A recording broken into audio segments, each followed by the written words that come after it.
സംസ്ഥാനത്ത് വീണ്ടും ഓൺലൈൻ തട്ടിപ്പ്. തൃപ്പൂണിത്തുറ സ്വദേശിയായ ഡോക്ടർക്ക് 4 കോടി രൂപ നഷ്ടമായി. 21 തവണയായിട്ടാണ് പണം കൈമാറ്റം ചെയ്തത്.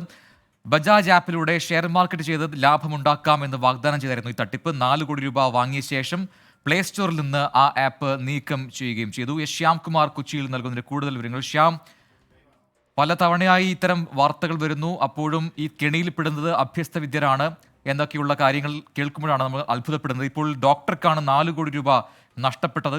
ഇവ എന്താണ്, ഏത് രീതിയിലാണ് ഈ തട്ടിപ്പ് നടത്തിയത്?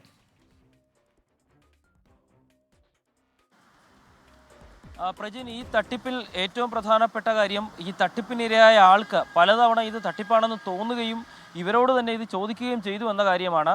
അതിനുശേഷം അവർ ഈ ഡോക്ടറെ വിശ്വസിപ്പിച്ച ശേഷമാണ് ഈ പണം വീണ്ടും വാങ്ങിയെടുത്തത്. ഡിസംബർ 4-ന് ഏറ്റവും അവസാനം 5 ലക്ഷം രൂപയാണ് തട്ടിപ്പുകാർ നൽകിയ ആ പ്ലേ സ്റ്റോറിലെ ആപ്പിലൂടെ ഇവർ കൈമാറ്റം ചെയ്തത്. 4 കോടി 5 ലക്ഷം രൂപ കൈമാറ്റം ചെയ്തു, അതും 21 തവണയായി എന്ന് പറയുമ്പോൾ എത്ര വേഗമാണ് ഒരു ഡോക്ടറെ ഈ തട്ടിപ്പുകാർ സ്വാധീനിച്ചത് എന്നുള്ളതാണ് ഏറ്റവും ശ്രദ്ധേയമായ കാര്യം. ഏതായാലും പരാതി ലഭിച്ചപ്പോൾ പോലീസിൻ്റെ പ്രാഥമിക അന്വേഷണത്തിൽ ഈ പണം വിവിധ അക്കൗണ്ടുകളിലേക്ക് കൈമാറ്റം ചെയ്യപ്പെട്ടതായി കണ്ടെത്തിയിട്ടുണ്ട്. പോലീസ് അന്വേഷണം ഊർജിതമാക്കുകയും ചെയ്തിട്ടുണ്ട്.